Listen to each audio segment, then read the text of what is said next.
Students, do maths without pen के इस episode में हम लोग कंपैरिजन ऑफ फ्रैक्शन पढ़ेंगे। एसएससी और रेलवे के एग्जाम में यहाँ से डायरेक्ट क्वेश्चन होता है जिसमें कि आपको दिए गए फ्रैक्शंस को असेंडिंग या डिसेंडिंग ऑर्डर में सजाना होता है या कभी कभी उसमें से लार्जेस्ट या स्मॉलेस्ट फ्रैक्शन को चुनना होता है। इसके अलावा जो बच्चे बैंकिंग एग्जामिनेशन की तैयारी करते होंगे वहाँ डीआई के सेक्शन में ये बहुत इंपॉर्टेंट टॉपिक होता है। यहाँ तक कि 25 से 30% प्रश्नों पर इसका सीधा प्रभाव होता है। तो स्टूडेंट्स, हम लोग सबसे पहले इस टॉपिक को 3 अलग अलग केस में समझने की कोशिश करते हैं, जिसमें से केस 1 को हमने लिया है when difference between numerator and denominators of all the given fractions are same. जब दिए गए सभी भिन्नों के अंश तथा हर के बीच का अंतर आपस में समान हो। स्टूडेंट्स, सिंपल फ्रैक्शंस को हम लोग जनरली 2 पार्ट्स में बांटते हैं। 2 तरीके का सिंपल फ्रैक्शन होता है, एक प्रॉपर फ्रैक्शन और दूसरा इम्प्रॉपर फ्रैक्शन। तो अगर कभी ऐसा हो कि जितना भी फ्रैक्शन दिया गया हो सबके बीच के न्यूमरेटर और डिनोमिनेटर के बीच का गैप इक्वल हो और सारे के सारे प्रॉपर फ्रैक्शन हो। Proper fraction means numerator is smaller than denominator. यहाँ जितना भी इस एग्जाम्पल में क्वेश्चन है आप देखिए, सबके न्यूमरेटर और डिनोमिनेटर में न्यूमरेटर छोटा है और डिनोमिनेटर बड़ा है, तो सारा का सारा प्रॉपर फ्रैक्शन हुआ। और एज पर केस कि न्यूमरेटर और डिनोमिनेटर के बीच का गैप भी इक्वल है, जैसे 14 317 19 322 5 3 8 16 3 19 23 3 26 और 11 3 14।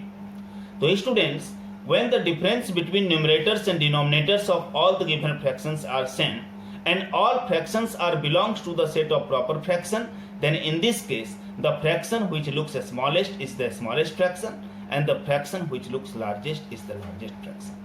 यदि दिए गए सभी भिन्नों के अंश और हर के बीच का अंतर बराबर हो और सारे के सारे भिन्न उचित भिन्न हो, प्रॉपर फ्रैक्शन हो, तो जो दिखने में सबसे छोटा होता है वो सबसे छोटा भिन्न और जो दिखने में सबसे बड़ा होता है वो सबसे बड़ा भिन्न। यानी इस एग्जाम्पल में 5/8 5/8 सबसे छोटा होगा और 23/26 सबसे बड़ा होगा। अगर आप असेंडिंग ऑर्डर में सजाएंगे तो सबसे छोटा 5/8, उससे बड़ा 11/14, फिर उससे बड़ा 14/17 और इस तरह से करते हुए 23/26 सबसे बड़ा होगा। सेम एग्जाम्पल अगर हम लोग इम्प्रॉपर फ्रैक्शन के केस में लें, जैसे यहाँ देखिए फिर से कुछ फ्रैक्शन हम लोगों ने लिया, लेकिन इस बार ये इम्प्रॉपर है। Improper means numerator is greater than denominator, अंश बड़ा है हर से। तो देखो सब इम्प्रॉपर है, सब में न्यूमरेटर डिनोमिनेटर से बड़ा है और न्यूमरेटर और डिनोमिनेटर के बीच का गैप भी इक्वल है, जैसे 13 to 15, 5 to 7, 17 to 19, 11 to 13, 25 to 27 और 9 to 11। तो students, when the difference between numerators and denominators of all the given fractions are same and all fractions are belongs to the set of improper fraction, then the fraction which looks largest is the smallest fraction and the fraction which looks smallest is the largest fraction। यहाँ बिल्कुल उल्टा होता है।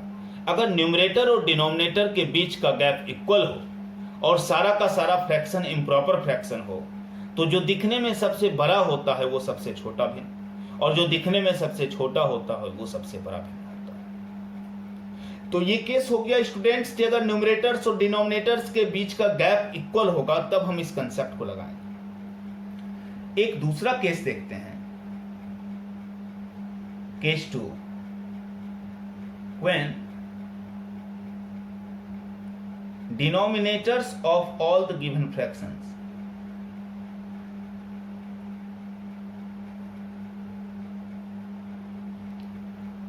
when denominators of all given fractions are same।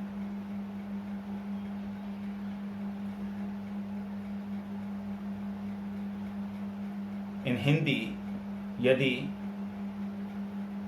दिए गए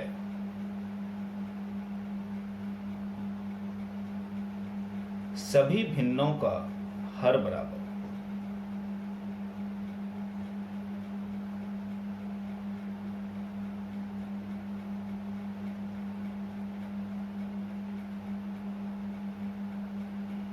जैसे example ले लो 9/11, 7/11, 14/11, 5/11, 6/11, 15/11 and 13/11। एक और केस हम ले लेते हैं, केस 3, फिर साथ ही 2 और 3 को हम लोग एक्सप्लेन कर लेंगे। व्हेन न्यूमरेटर्स ऑफ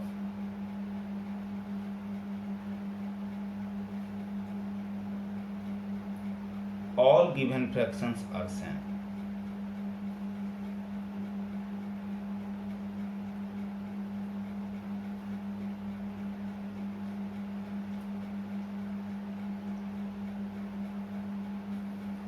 यदि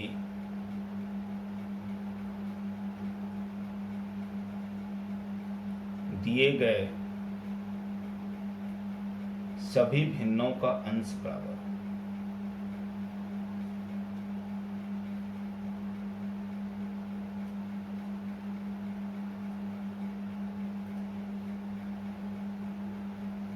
जैसे एग्जाम्पल 7/19, 7/15, 7/6, 7/11, 7/13, 7/10। स्टूडेंट्स हम जिस दोनों केस 2 और केस 3 पर बात करेंगे, तो एक चीज आप समझो कि value of fraction is directly proportional to numerators. भिन्न का जो मान होता है वह अंश के समानुपाती होता है। तो केस 2 में जब दिए गए सारे फ्रैक्शंस का डिनोमिनेटर्स इक्वल है तो उसका वैल्यू किस पर डिपेंड करेगा? उसका वैल्यू न्यूमरेटर पर डिपेंड करेगा। और कंसेप्ट कहता है कि value of fraction is directly proportional to numerators. भिन्न का मान अंश के समानुपाती होता है। इसका मतलब कि जिसका न्यूमरेटर बड़ा होगा उस भिन्न का वैल्यू बड़ा होता है, और जिसका न्यूमरेटर छोटा होगा उस भिन्न का वैल्यू छोटा होता है। तो students, if the denominators of all the given fractions are same, then the fraction whose numerator is smallest is the smallest fraction, and the fraction whose numerator is largest is the largest fraction. चूंकि अगर denominator equal है तो fraction का value obviously numerator पर depend करेगा, और कहता है फ्रैक्शन का वैल्यू न्यूमरेटर के डायरेक्टली प्रोपोर्शनल होता है। तो मतलब जिसका न्यूमरेटर सबसे बड़ा वो फ्रैक्शन सबसे बड़ा, और जिसका न्यूमरेटर सबसे छोटा वो फ्रैक्शन सबसे छोटा। और इसके विपरीत स्टूडेंट्स, अगर कभी ऐसा हो कि when numerators of all the given fractions are same, जितना भी फ्रैक्शन दिया गया है उस सब का न्यूमरेटर आपस में बराबर हो, तो फिर फ्रैक्शन का वैल्यू किस पर डिपेंड करेगा? डिनोमिनेटर पर। और फ्रैक्शन का वैल्यू अगर डिनोमिनेटर पर डिपेंड करेगा तो कंसेप्ट कहता है कि value of fraction is inversely proportional to denominator. कहता है भिन्न का मान हर के व्युत्क्रमानुपाती होता है। मतलब कि जिस फ्रैक्शन का डिनोमिनेटर सबसे बड़ा होगा वो सबसे छोटा फ्रैक्शन होगा, और जिस फ्रैक्शन का डिनोमिनेटर सबसे छोटा होगा वो सबसे बड़ा फ्रैक्शन होगा। तो स्टूडेंट्स, ये 3 बेसिक कंसेप्ट्स हैं जिसको कि हमें समझना होगा।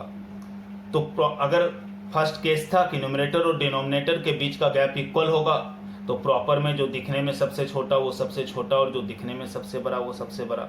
इम्प्रॉपर में जो दिखने में सबसे बड़ा वो सबसे छोटा, और जो दिखने में सबसे छोटा वो सबसे बड़ा।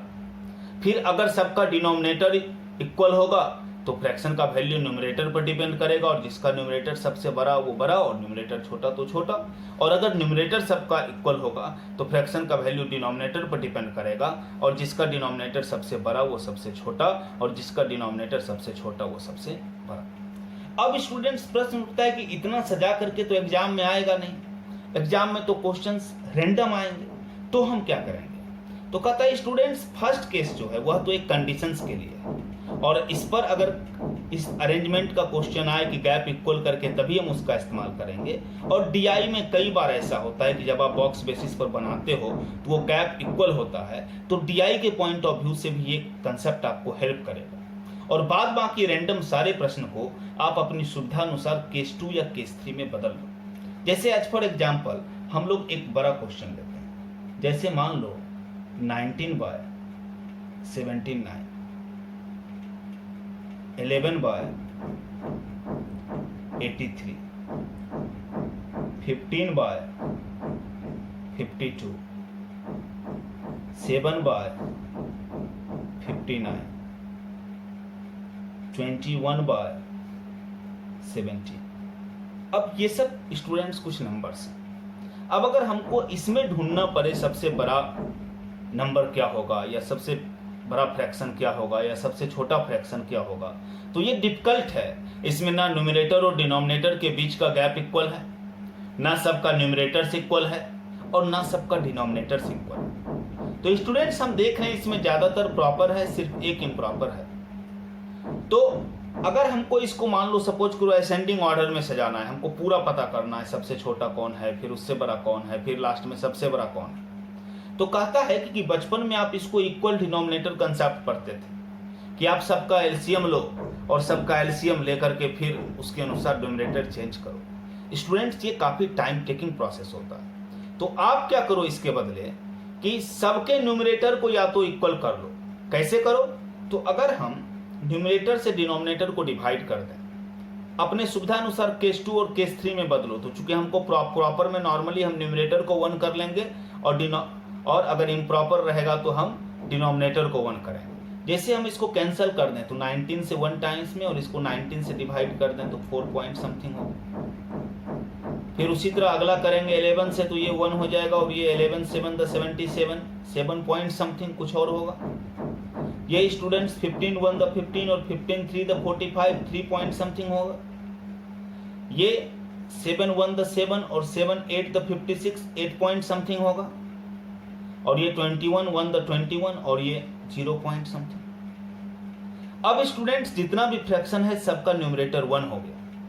तो फिर कंसेप्ट क्या है कि अगर सबका न्यूमरेटर 1 है तो जिसका डिनोमिनेटर सबसे छोटा वो सबसे बड़ा, और जिसका डिनोमिनेटर सबसे बड़ा वो सबसे छोटा।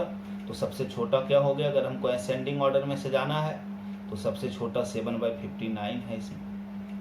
फिर उससे छोटा 11/83 होगा। फिर उससे भी छोटा 19/79 होगा। फिर उससे भी बड़ा अगर हम जाएंगे तो उससे बड़ा फिर हमारा क्या हो जाएगा? 15/52 होगा, और सबसे बड़ा 21/17 होगा। तो स्टूडेंट्स क्या करेंगे हम? सबसे पहले हमने क्या देखा? तो जिसका डिनोमिनेटर सबसे बड़ा वो सबसे छोटा हो गया। फिर उसके बाद जो सबसे बड़ा बचा, उसके बाद बचे में सबसे छोटा, और इस तरह से सबसे बड़े तक आ गए। तो हमने क्या किया?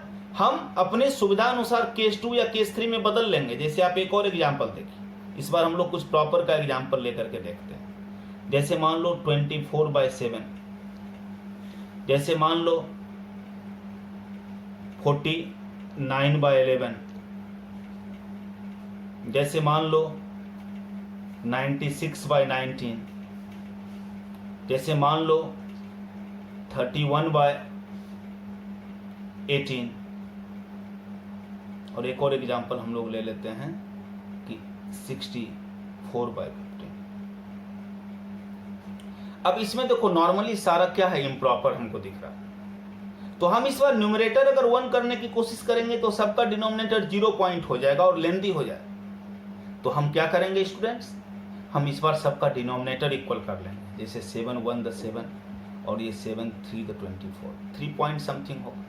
11 1 the 11 11 4 the 44 19 1 the 19 19 5 the 95 18 1 the 18 18 2 the 36 नहीं होगा। 18 से 1 द 2 बार में ज़्यादा हो जाएगा, और 15 1 द 15 15 4 द 64। अब जब इसको सजाएंगे तो एक प्रॉब्लम हमको आएगा कि 4 वाला हमको 2 आ गया।